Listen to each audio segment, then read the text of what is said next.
Welcome to Charity Chat Canada, the podcast that explores charity issues in all the subsectors of the greater charity world. Our goal is to explore the issues facing this dynamic and thoughtful sector so that others in the greater kindness community can learn and help each other better tackle our common challenges. Charity Chat Canada is hosted by Adam Aptowitzer, a charity lawyer practicing out of Ottawa.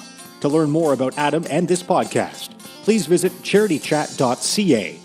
You can also find a link to Adam's latest book, A Legal Guide to Running a Charity in Canada.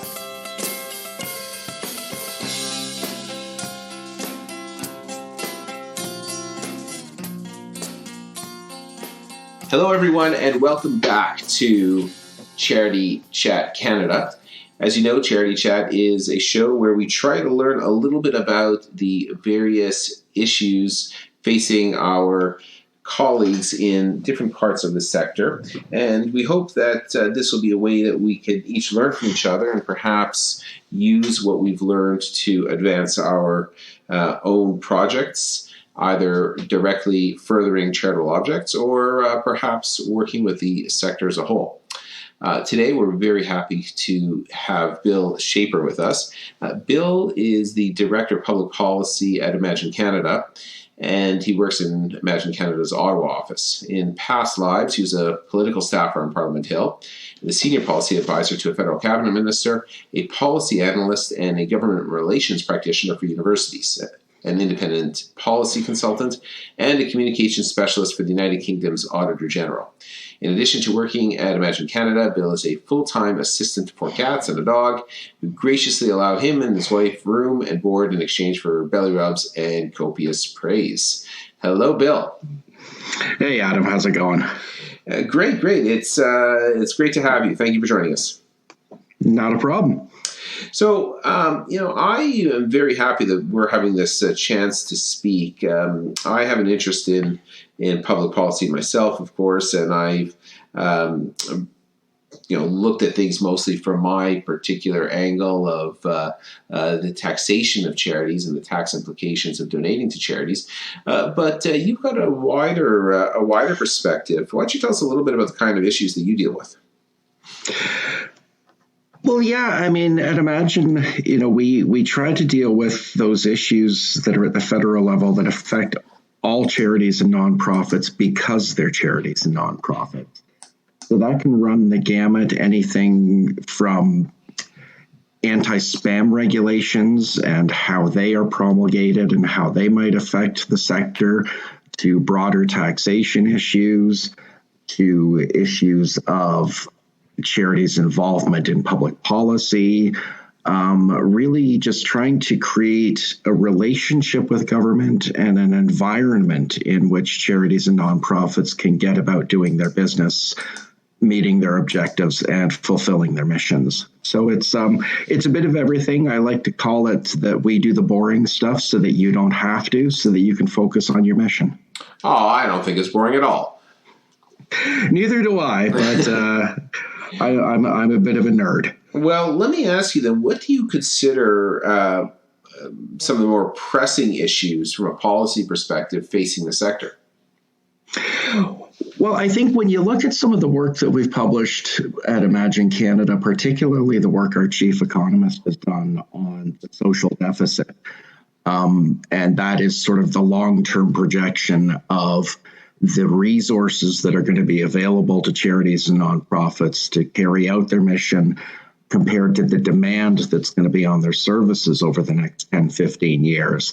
And our economist is seeing a pretty significant gap opening up in that there's going to be $24, $25 billion shortfall between demand for service and the resources available if trend lines continue as they are right now. So looking at that gap has to be filled somehow. Is it going to be donations? Well, we've seen the number of people donating kind of flatline, or if you go by the CRA numbers in terms of tax filers, the proportion is declining. And Canadians are already pretty generous compared to people around the world. We've got a pretty supportive tax system. Is it going to be government that fills the gap? I mean, we're we're seeing governments in deficit across the country at the federal level, at the provincial level. Governments are facing those same sort of challenges that charities are when you look at the aging population and the demand for services, whether it's pensions, whether it's healthcare that comes with that. The increasing diversity of society, the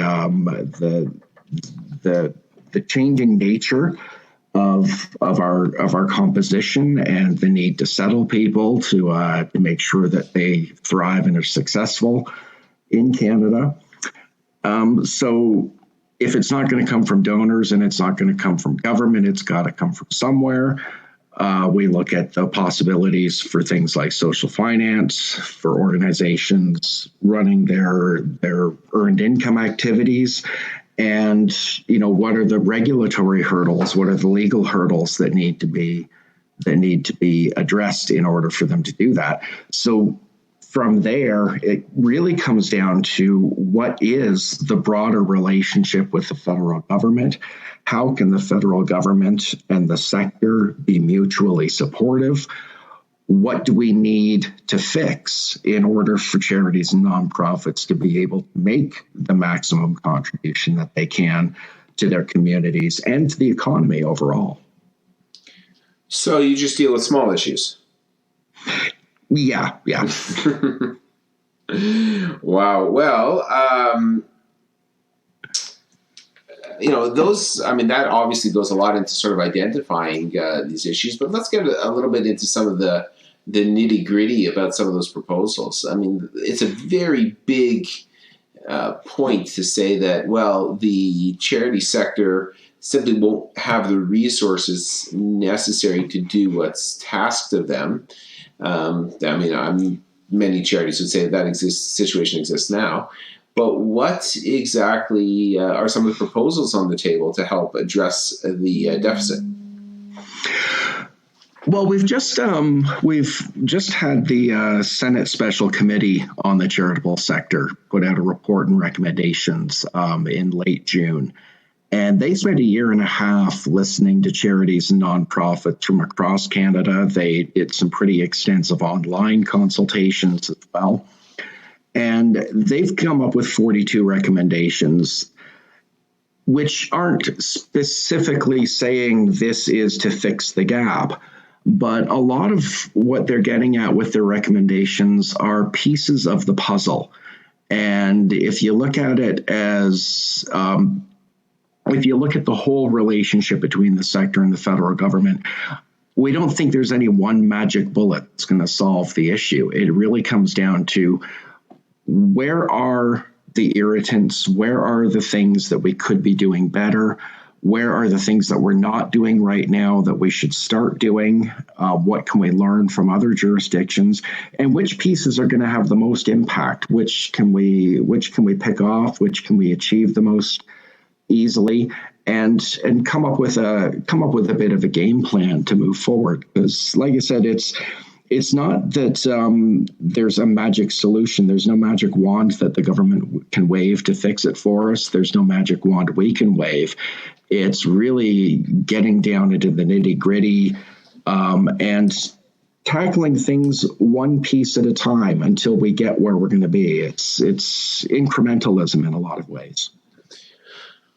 Well, how much of the issue really isn't policy at all, and it's cultural? And to say that, if there's only so much of an incentive you can give in terms of giving charitable donation tax incentives, because at a certain point, the people just don't want to give anymore. The incentives do hurt the individual. They may not recognize that if they don't go through the math, but for people to give a donation, it still is a financial hurt to them. Any more than what we have now really results in government subsidy of donations to charities that are chosen by the donor. And this is part of the math. You know it, I know it. Maybe our readers don't as much. I can always refer them to my book where I've explained it. But if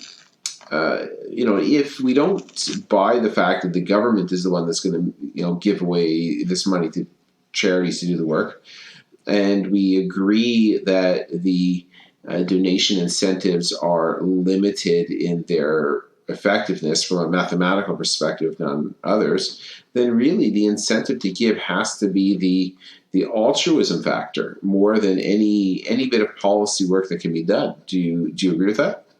The research that we've published on our 30 Years of Giving report, and you look at where the donations are coming from right now, the donor base trends older and it trends wealthier. The proportion of donations coming from people more than 70 years old has increased significantly in the last few years. And the real question is, what happens as that generation is no longer here and the slack isn't being picked up by the generations coming behind? Now, there are lots of reasons for it, but, one thing the research shows is that the so-called silent generation, the pre-baby boom generation, was more generous at a given stage in life than the baby boomers, who were more generous at a given stage in life than my cohort in Generation X, who are more generous at a given state of life than the millennials. Now, there are lots of reasons for that. When you look at the student debt millennials come out with, when you look at the cost of housing that they face compared to previous generations, and also there's a shift in how they want to achieve social good and social impact as well. The sort of traditional model of I volunteer for charity X and I stick with them for life and I give to them, on a monthly basis for life is disappearing. And so it's a matter of, we need to do more to understand those patterns first off so that we can address them. But it's also, getting at meeting people where they are rather than give because we're going to be in trouble if you don't give. It's appealing to why it's important that they give and tailoring those messages for different audiences, whether it's for millennials, whether it's for recent immigrants, whether it's for people who don't learn the concept of giving in Sunday school the way they used to, because fewer people are going to Sunday school in a week. So, there's a whole mess of issues to unpack there that we're doing quite a bit of work on. But it's also just not thinking that the solution to the long-term challenges that the sector faces lies in philanthropy itself. When you look at the revenue mix for the sector right now, that philanthropy is an important part of it. But for a lot of organizations, the ability to earn income is already their most important source of income. For organizations that want to get into that or want to increase that, how can we create the conditions that they're able to do that so that, in a way, organizations are more independent of government, they're more independent of the vagaries, shall we say, of the donor base from year to year. Well, it's funny because my next set of questions for you were to ask about what you see as some of the long-term policy considerations for the sector, but it sounds like your more immediate problems really are the long-term support of the sector. Is that sort of before we get back into some of the nitty-gritty of this, is that one of the how you look at the sector? Is you look at it more from the long-term perspective rather than solving any immediate issues that need help? Yeah, well, I think it's a combination. I mean, one of the big challenges actually that we face with government and that we're working on is having government actually see the sector as a sector. They don't tend to think of the charitable and nonprofit sector as an entity. There's no minister responsible for it. There's no particular place in government where you can go to talk about enabling policies. We have the regulator at the CRA for charities, but there's no one in government tasked with what do charities need as a whole. It's when we speak to people in government, we use Statistics Canada data, and they are absolutely shocked when we talk about the fact that it's more than 8% of GDP, that it's 2.4 million jobs across the country, that it is far larger as an economic contributor to the country than oil and gas or the automobile sector. Government just doesn't think of it like that. And I think the more we can do to get government thinking of the sector as a sector and as an economic contributor to the country, then some of the other issues will get resolved. But it's still an uphill battle to get there. You bring up a very interesting point, and it's one that I've heard very often about presenting to the government as a sector. And there's no doubt that there are issues of common interest. But, especially the perspective I get from doing this show is that I wonder how much of a sector we really are. The small church in northern Manitoba has far more in common with the small businesses in northern Manitoba than it does with the large multinational charity organizations delivering, let's say, disaster relief in flood jurisdictions in remote parts of the world. In fact, the only thing that really binds them together is the fact that we don't have this nuanced system of rules within the Income Tax Act that allows for the organizations to be treated differently depending on their subsector. In other words, for example, the related business rules apply to everybody equally, and the as I'm not suggesting law should apply unequally, but that we often develop laws for different subparts of the sector. The charitable donation tax incentive, of course, applies to all organizations in exactly the same way, and that really seems to be the thing that binds the organizations together more than anything else. And I've given that a little bit of thought. Surely it's true that we want to be able to package everybody together because it gives us a sector that is a little bit of additional leverage and discussion. But there are violent disagreements between parts of the sector, and often within the same sector, same subsector, that's where you get the disagreements. I'm just perhaps we could talk a little bit about that issue as well. And are we really one giant sector, or are we really a variety of subsectors that are tied together by virtue of the fact that we really have some of the basic treatment that is essential to all of us, but other than that, we don't have much in common. Well, I think it's natural when you're talking about 86,000 registered charities, ranging in size from something like the University of Toronto down to a completely volunteer-run organization in a small town that is looking to put, playground equipment up for kids. And a similar number of nonprofits with that same kind of range. I think it's natural that you're going to have a lot of diversity of opinion, a lot of diversity of experience.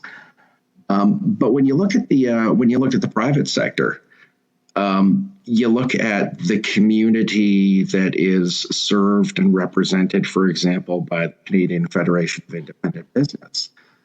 They have in their membership base corner convenience stores. They have in their membership base small tech startups. They have in their membership base, professional services companies. there's just as much diversity there. There's just as much difference of opinion about approaches to particular issues. Yet, and arguably, what holds them together is just as, shall we say, tenuous as what holds charities and nonprofits together. But when it comes down to it, they line up on those issues that are important, and they achieve a measure of success in getting issues addressed. So I think you can have both. I think you can have a very diverse sector that incorporates a lot of different views, a lot of different opinions.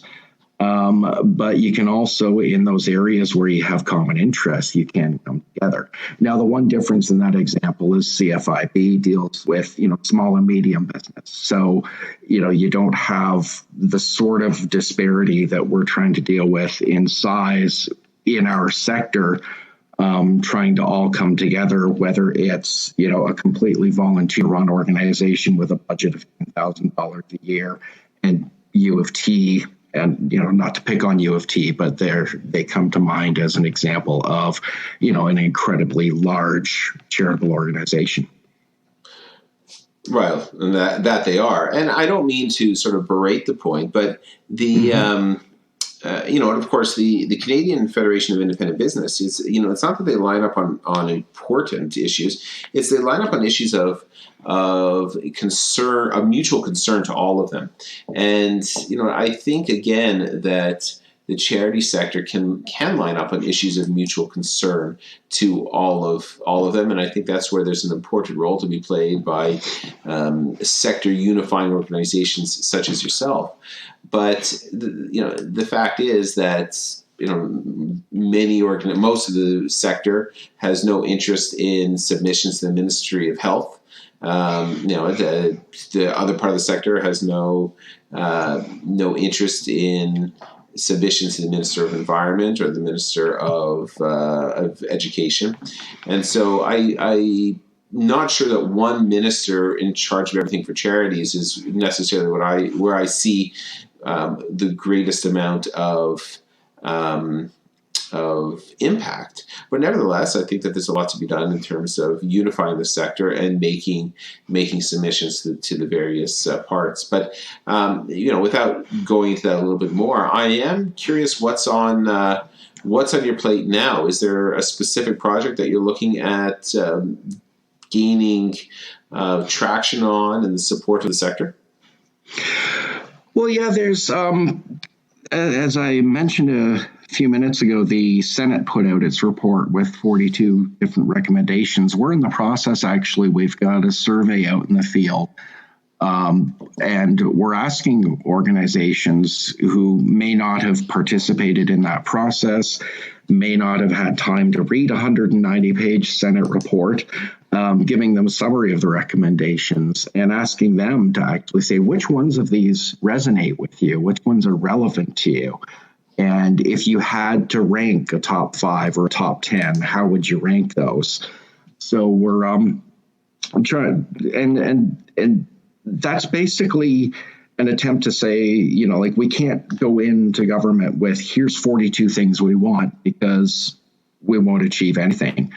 But it's to see where there's emerging momentum / consensus around some things.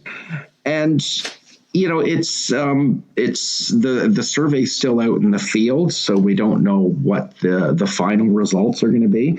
But, we're finding that, the things that are cited most frequently by organizations are, this notion of a home in the government, and which is not to say that a health charity wouldn't still deal with the Minister of Health, or that an environmental charity wouldn't still deal with the Minister of the Environment, but some place in government that plays the kind of role that Industry Canada plays for small business, keeping an eye out for them because of the kind of organization they are rather than what they specifically do, and looking at ways that the government can adapt its policies, can implement policies to support these organizations.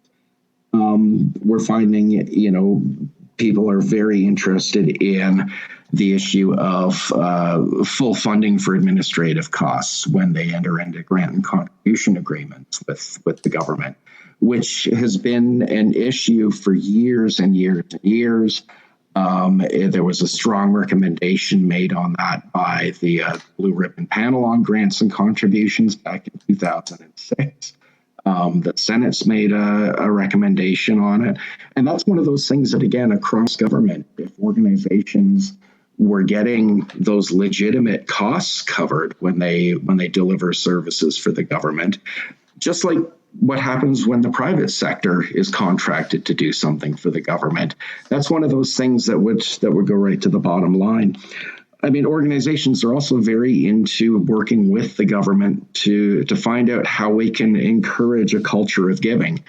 And that's not specific to the tax system or tax credits or anything like that, but it's working with government to figure out, okay, there are these shifts in society. There are these demographic challenges that we're facing. What are the opportunities that come with those? And how can the sector and the government work together to get at these cultural issues that we were talking about earlier? So I think, we're going to have, we're going to get a pretty good set of priorities. And, some of these things are getting support from organizations large and small and from different subsectors and from across the country that people seem to be coalescing around a few key themes coming out of those Senate recommendations. So it's actually pretty exciting. Well, it is. And for those of us that like policy, like you and I think it's exactly the kind of position that we like to be in. You said that you're mostly dealing with federal issues. Do you look at provincial issues as well? Well, we follow trends at the provincial level, but Imagine Canada itself, we don't have the resources or to be honest, the expertise to approach provincial governments or to try to carry the banner at the provincial level. It's that whole "we're from Toronto and we're here to save you" kind of thing.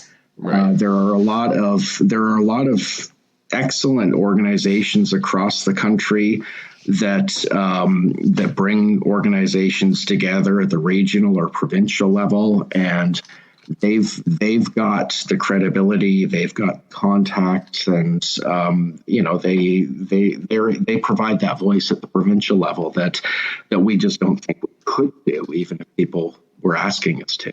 Right. I mean, I've said before, not on this podcast, but in other venues, that I think that fundamental reform for the sector is going to require the involvement of the provinces, if for no other reason, the fact that the Constitution of the whole country gives them them and only them the authority to make rules and regulate charities. So it's my hope that one day in my lifetime I'll see the provinces sit down around a table and agree that they have a role to play, and if they come to the table and work on their jurisdiction and use their jurisdiction to legislate and regulate in the area, we may in fact be able to prepare and legislate a number of very interesting policy alternatives that could mobilize the sector in new and creative ways. Unfortunately, the feds are limited in their jurisdiction, and so we're always wondering if they actually have the power to do what they're doing now, let alone implement new and creative ways. Is that ever a problem for you guys that the provinces aren't involved? I would imagine it's got to impact you at some level. Yeah, I think it's one of those things that, because the federal government isn't defining charity, they're going with a definition that's been there for quite some time. But what they are regulating is access to the Income Tax Act provisions. That it is kind of a strange. It's kind of a strange, almost in between two worlds situation. there is an element. I mean, for me personally, I mean, we don't really have a view on this as an organization. There's an element for me that, if the provinces came to the table and started saying, wait a minute, this is given to us in Section 92 of the BNA Act, that does open up some really intriguing possibilities. We've seen this historically in Canada, where one province does something completely wacky, and then the next thing you know, the rest are all lining up behind them because it worked. At the same time, I just have nightmare visions of all the premiers and the prime minister around the table at Meech Lake in Charlottetown, and the fact that when you get too many cooks at the table, things can go wrong. But I think if and when provinces start deciding they want to play in this area, I think it still lends itself to the need for a national perspective, simply because donors cross provincial borders, organizations cross provincial boundaries. So there would still have to be, I think, some kind of national component to whatever happened. But it is an interesting question. Yeah, I hear you on that. I think the worst situation of all would be one where we have this balkanized system of regulations across the country, so that an organization, once it crosses borders, has to do things even slightly differently, let alone different in a major way. And so I think it's one of the Pandora's boxes that we tiptoe around in this country, to make sure that the provinces don't go off on their own and do this sort of thing. And a good reason, in fact, for everybody to ignore the Constitution and say, there, but for the grace of God go I, if all the provinces are busy doing what they're supposed to be doing. So it's going to be a tough one to manage. But you folks at Imagine Canada are doing great work, and we appreciate your time, Bill. And I'll let you have the last word if there's anything you want to address as far as policy or your cats or whatever else you'd like to talk about. No, just I'd encourage everybody to check out our website. If they aren't already and they're interested, we've got a weekly public policy newsletter that goes out called The Early Alert. You can subscribe from our website. It's free to anyone who's interested. No obligation on your part. We try to keep tabs on what's going on across the government, and as well use it as a way to try to engage people, whether that's getting involved in some of the work that we're doing, giving us advice on different topics, joining us in some of our advocacy, or actually sharing what they're doing that they want to share with some of their counterparts across the sector. So just follow us, stay in touch. If you like what you see, join in. If you don't like what you see, tell us. It's the only way we know if we're on the right track or not. Well, that sounds great, and I certainly will be following along and with great interest in your work. And I think that I'm glad, I'm glad that somebody is out there canvassing the sector and presenting these opinions to government. So that's wonderful. Keep fighting the good fight, and I'll look forward to our next time chatting, and maybe you'll be able to update us with some of your successes. Sounds good. Thanks a lot, Adam. Thank you. Take care. Thank you for listening to this episode of Charity Chat Canada. Please visit our website, charitychat.ca, where you'll find show notes, related articles and links, and details on how to contact us and where to find our episodes. Until next time.